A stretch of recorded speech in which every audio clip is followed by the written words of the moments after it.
Yoga teaches us the art of being dispassionate. When we are in a pose and we focus on our breath, the mind learns to observe with dispassion. No matter how intense the stretch or how difficult the pose, learn to observe your body, your breath, dispassionately. Namaste.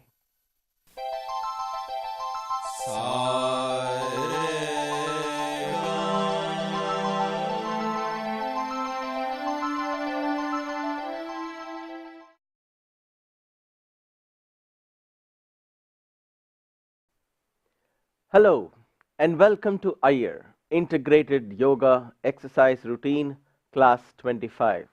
Namaste. My name is Sundar IYER and thank you for taking this class. As always, I hope you have done your warm-ups. Let's begin with the yoga routines. We begin with Vajrasana. In today's class, we're just going to revise everything we learned in the last 4 or 5 classes. And that begins with Vajrasana. What did we learn in Vajrasana? We learned to sit on our heels, toes together, heels apart. Now, there's one more way to cheat as you learn this pose using this bolster. It's not one of my favorite ways. I know I showed you the towel and the neck pillow. But what you can do here, in case both those are very difficult, is this. You can sit on the bolster and still feel the stretch. This is only for those who really feel the stretch, or I know our classes are becoming longer and you're going to sit on this for long. If you feel you have a bolster like this or a pillow like this and you want to sit on them, that's fine too. But I would rather see you on a thicker roll of a towel than on this bolster. But I just put it out there to show you the option exists, and it's not completely wrong to do that. The only problem in that is your progress is much, much more slower, and you would never want to get out of that bolster. But in this, you progress and you keep lessening the thickness of the towel. Let me put both these aside for now. I'm going to use this class once again to just sit without any prop, as I would like to, but I once again urge you people to use these if you're new and if your ankles still hurt after a while. Never hesitate during the class as I speak to you to get off the pose and ease yourself a little bit like this. Watch my feet. See? Just ease a little bit like this and come back to the pose. In the future classes, as we add more classes and more poses and asanas, and we go a little more faster, then you wouldn't be required to sit on this for long, but it's essential to build foundations. All right, let's begin by stretching. Breathe in. As you breathe out, stretch your hands upwards, interlock your fingers, turn it upwards, drop your neck back. 3 cycles of deep breathing. Breathe in and expand your chest. Breathe out and lengthen your spine. Breathe in, expand your chest. Breathe out and lengthen your spine. When I say lengthen, reach out to the ceiling. Breathe in and breathe out. Stretch your spine upwards. Drop your neck back, relaxed. All right, breathe in. And as you breathe out, hands by the side, come back to position. At the end of every exercise that you do, every time, whether you're stretching up or stretching forward, when you come back to position, you should almost be forced to slip into meditation.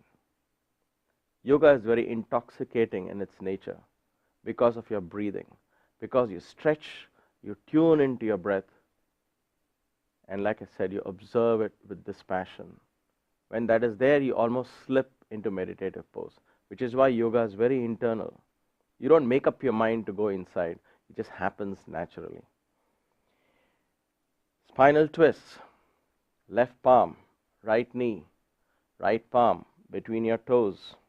Sit straight, breathe in 4 parts. As you breathe out, twist, breathe in. As you breathe out, twist, breathe in. As you breathe out, twist. One final time, breathe in. As you breathe out, twist and hold it there. No matter how intense the pose or how painful the stretch, hold it there. Observe it with breath, dispassionately. And breathe out and relax. Wonderful. Never strain your face. Don't go, oh, it's paining, it's hurting, it's hurting. Your face should not reflect the stress that is being caused. Right palm on your left thigh, left palm between your toes at the back, sit straight, breathe in. As you breathe out, twist. Breathe in. As you breathe out, twist. Breathe in. As you breathe out, twist. One more time, breathe in. As you breathe out, twist and hold it there. Hold it there. This is the point of maximum twist or stretch. Hold it there. Breathe in and out. All right, breathe in. And as you breathe out, relax. Now, when you put your body through stress, you tend to lose sight on your breath. And that is why we pay extra attention that when the body is undergoing stress, you focus on breathing. And that's why exhale when you breathe out.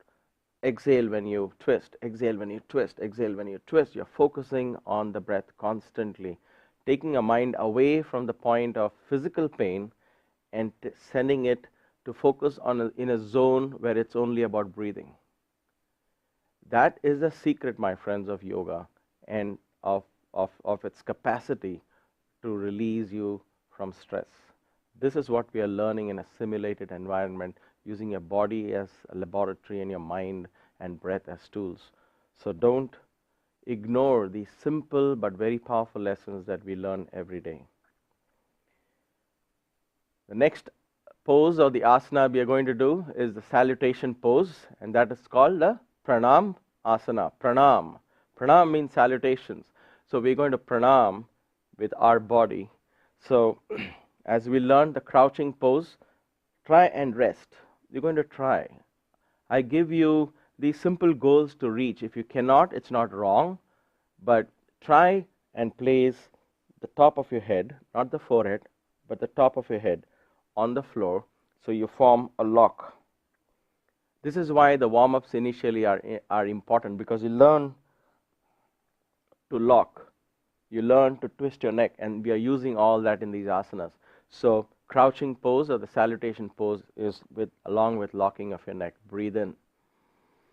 As you breathe out, crouch. Place the top of your neck, top of your head on the floor, palms back. Breathe in and out. 3 cycles. Breathe in and breathe out. Breathe in and breathe out. Place the palms on the floor. Breathe in, raise your head up. As you breathe out, come up gently. Excellent. From here, we move on to the SHASHANK asana. SHASHANK means the moon. So let's do the crescent moon or the moon pose. Open up your knees as much as you can as you continue to sit on the heels. Sit straight. This is natural. This pose, spine especially, naturally be straight. Breathe in. As you breathe out, lean forward. If you run out of your exhalation, breathe in again. As you breathe out, go forward. Try and place your forehead on the floor. If you can place your forehead, place your nose, tip of your nose. If you can do that, finally place the chin on the floor and stretch. 3 rounds of deep breathing as you do this. Breathe in as you breathe out. Try and keep the butt on the heels. There's a tendency to raise the butt up. It's not wrong while you do that. It's not going to hurt you, but try. Watch my palms here. Okay, I want you to focus on the palms. I'm pushing my palm back. I'm pushing myself backwards, so I'm resting on my heels, and then I'm sliding forward. My butt comes up. I said, oops, let me go back again. So this is how you learn, and then you stretch. This is how you learn. Stay in this pose, breathe in and out. Breathe in. As you breathe out, come up slowly. This opening up the hips right here is very good. It's helped me a lot for running. And if some of you are runners, then it's going to give you a lot of mileage. Just the simple pose of stretching and opening up the hips. Come back to Vajrasana. Sit straight. Let us focus on breathing. There is one term, we do the Ujjayi. Ujjayi means victorious. You know that we do the Ujjayi breath. Ujjayi is one of the foundations of learning what in yoga we call Pranayama. Pranayama, I know it's a mouthful, but it's broken into two parts, Prana plus Yama. So there's two words that are joined together. Prana and Yama are joined together, and you call it Pranayama. What it means, Prana means the life force. Prana equals life force. The breath is the reflection of the life force inside. So in order to reach to the life force, you reach it through the breath.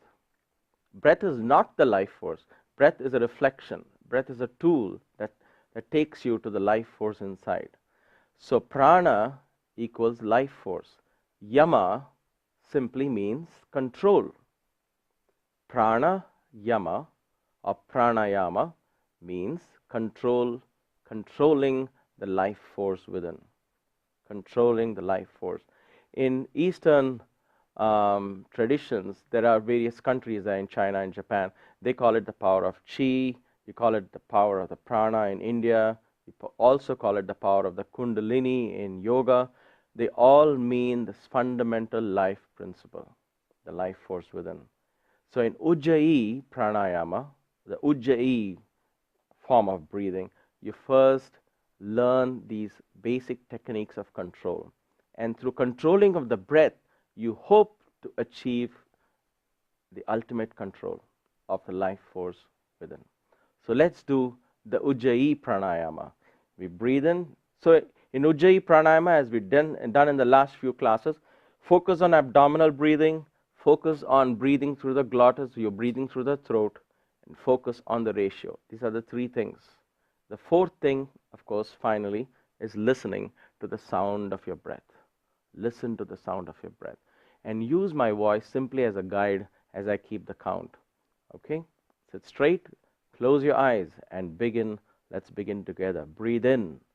2, 3, 4. Breathe out. 2, 3, 4, 5, 6, 7, 8. Breathe in. 2, 3, 4. Breathe out. 2, 3, 4, 5, 6, 7, 8. Breathe in. 2, 3, 4. Breathe out. 2, 3, 4, 5, 6, 7, 8. Slowly in. 2, 3, 4. Breathe out. 2, 3, 4, 5, 6, 7, 8. Breathe in. 2, 3, 4. Breathe out. 2, 3, 4, 5, 6, 7, and 8. Let's sit in silence for a few seconds. The only sound you should hear is the sound of your breath.